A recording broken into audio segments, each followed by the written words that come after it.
Nous allons maintenant calculer la capacité d'autofinancement par la première méthode, la méthode ascendante. Alors, je rappelle, on prend le résultat net auquel on rajoute les charges non décaissables et on diminue les produits non encaissables. Alors, les charges non encaissables, je rappelle, vous avez les dotations aux amortissements provisions et vous avez la valeur comptable des éléments d'actifs cédés. Et pour nous, le système comptable financier, on utilise la notion des moins-values au lieu de la valeur comptable des éléments d'actifs cédés. Donc, vous avez soit la valeur comptable nette ou bien les moins-values. On déduit les produits non encaissables qui sont les reprises sur dotation, amortissement et provision et la quote-part des subventions d'investissement. Nous diminuons aussi le produit de cession des éléments d'actifs cédés ou bien pour nous en Algérie, on utilise les plus-values. Je rappelle, c'est un produit encaissable, mais il n'est pas pris en considération pour le calcul de la CAF car c'est une opération d'investissement. Donc, on va appliquer sur notre exercice des soldes intermédiaires de gestion. Donc, la CAF est calculée à partir du résultat net qui est de 11 000. Alors, résultat net égal à 11 000. Donc, je vais mettre les calculs dans un tableau. C'est plus pratique et ça sera plus clair. Alors, on doit rajouter les dotations aux amortissements et dépréciations. Alors, si vous avez remarqué, sur notre compte de résultat, vous avez les dotations aux amortissements et dépréciations en charge d'exploitation. Vous avez un montant de 1400.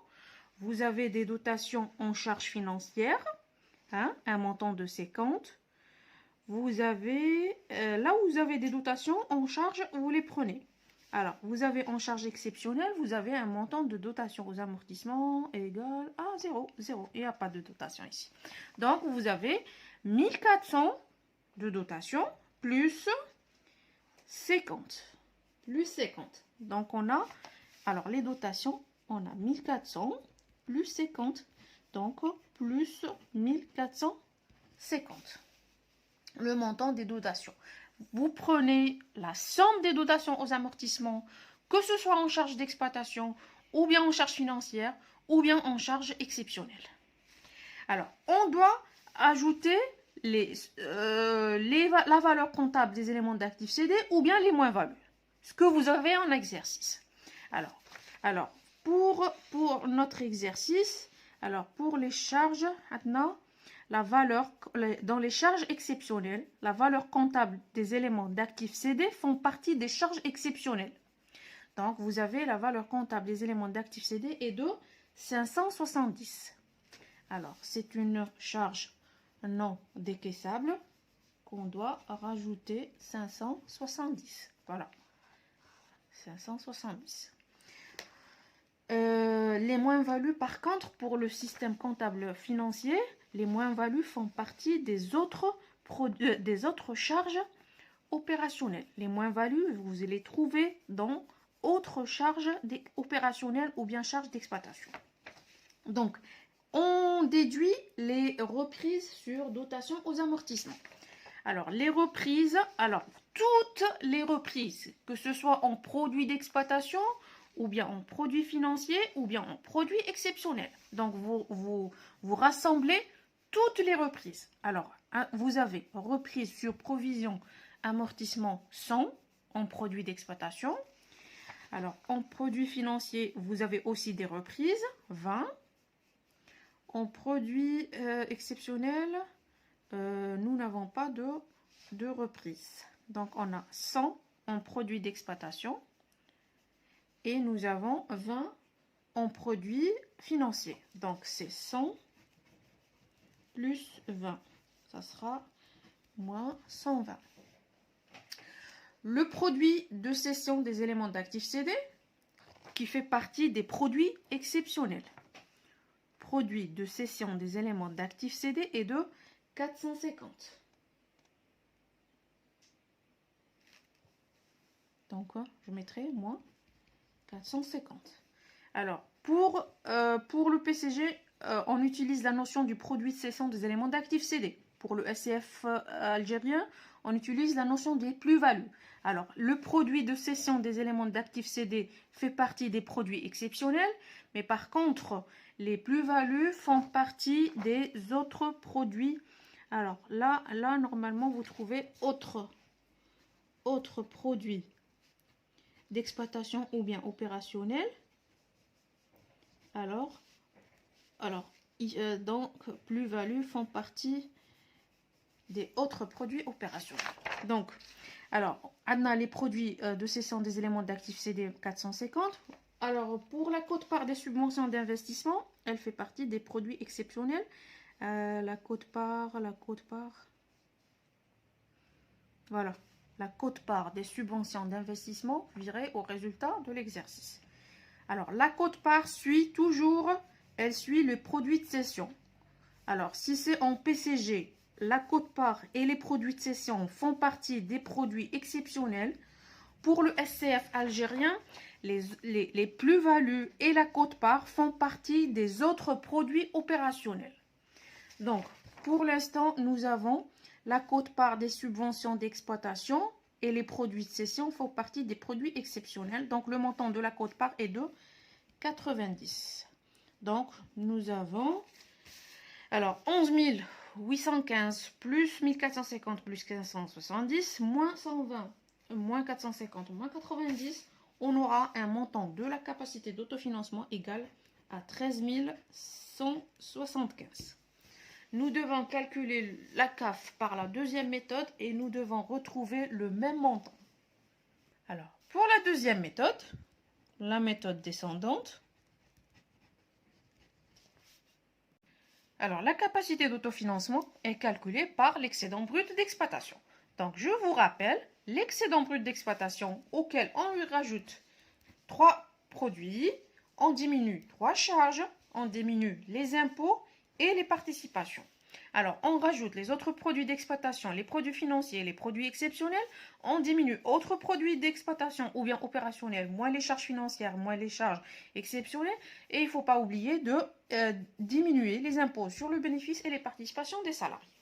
Alors, pour les produits, on doit éliminer les reprises, les produits de cession ou bien les plus-values et la quote-part, car c'est des produits non encaissables. Alors, dans ces trois charges, on doit éliminer les dotations et les moins-values ou bien la valeur comptable des éléments d'actifs cédés, car c'est des charges non décaissables. Alors, on va commencer par l'excédent brut d'exploitation. Alors, notre excédent brut d'exploitation était de 13 440. Alors, je vais mettre 13 440. Alors, on rajoute autres produits d'exploitation ou bien opérationnels. Alors, le montant est nul. Hein, il n'y a pas. Alors, autres produits d'exploitation n'existent pas dans notre compte de résultat. 0. Plus les produits financiers, sauf les reprises. Alors, les produits financiers. Alors, nous avons un total de 75 de produits financiers. Un total de 75 qui comporte 55 d'intérêts et 20 reprises. Donc, soit vous mettez les produits financiers sauf les reprises. Soit vous prenez 75 moins sauf les reprises. C'est-à-dire, on doit éliminer les reprises. Donc, je mettrai moins 20. Soit on prend directement que 55. C'est-à-dire le montant des produits financiers autres que les reprises. Donc, vous avez 55. Alors, on doit rajouter les produits exceptionnels, sauf les reprises, les produits de cession des éléments d'actifs cédés et la quote. Alors, pour les produits exceptionnels. Alors, les produits exceptionnels, voilà. Alors, nous avons un total de 567. Donc, je vais mettre, pour bien préciser les calculs, 565 moins, sauf, alors ce montant comporte un montant de 90 qui représente la quote-part des subventions d'investissement et c'est un compte de produits non encaissables qu'on doit éliminer. Alors, moins 90. Le total des produits exceptionnels comporte aussi un montant de 450 qui représente des produits de cession d'immobilisation qu'on doit éliminer du calcul de la CAF aussi. Donc, il nous reste un montant de 25. Donc, on mettra plus 25. Plus 25. On déduit autre charge d'exploitation. Donc, autre charge d'exploitation, 100. Donc, je vais mettre autre charge d'exploitation, moins 100. Les charges financières, sauf les dotations. Alors, les charges financières. Les charges, vous avez un montant total de 150 de charges financières qui comporte une dotation de 50. Donc, soit vous mettez 150 moins 50, donc 150 sauf les dotations, soit vous prenez directement 80 plus 20. Donc, moins 100.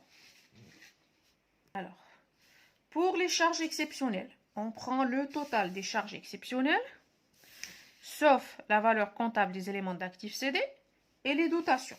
Donc, nous avons un montant total des charges exceptionnelles qui comporte 0 dotation et 570 de valeur comptable des éléments d'actifs cédés, c'est-à-dire on ne prend que 15. 15 moins 15, ou bien vous mettez 585 moins les dotations si vous en avez, moins la valeur des comptables des éléments d'actifs cédés, moins 570. Voilà, moins 15. Moins le montant de l'impôt, moins 130.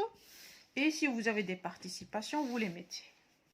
Donc, le montant de la CAF égale à 13 175, le montant qui correspond au montant de la CAF par la première méthode. J'espère que vous avez compris. Je vous dis au revoir et à très bientôt.